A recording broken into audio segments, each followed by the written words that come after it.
Le problème, c'est surtout que c'est Ouais. assez nocif ce genre de produit, tu vois. Oui. Ah oui, d'accord. Et du coup, il faut le mettre dans les canalisations où l'eau n'est pas potable, comme les toilettes ou la douche.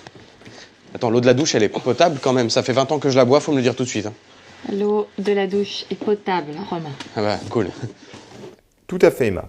Tout comme l'eau du robinet, l'eau de la douche est potable.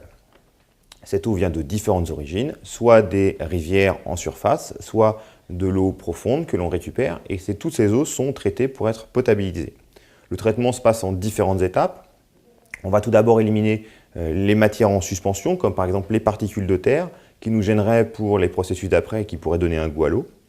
On va ensuite éliminer les molécules dissoutes, molécules qui pourraient être potentiellement gênantes pour avoir une eau potable.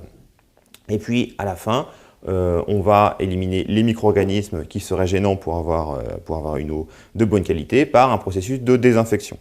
Ces désinfections, on a différents moyens à notre disposition pour désinfecter, comme par exemple les ultraviolets ou le chlore. Alors, on a toujours un traitement final au chlore, puisque le chlore a cet avantage qu'il est rémanent, c'est-à-dire qu'il va rester un petit peu dans l'eau et nous permettre de conserver la qualité de l'eau tout au long de son stockage, de sa distribution et de sa consommation. Alors bien sûr, les caractéristiques de goût de l'eau sont dépendantes de l'endroit où on était la récupérer et ça aura forcément un impact.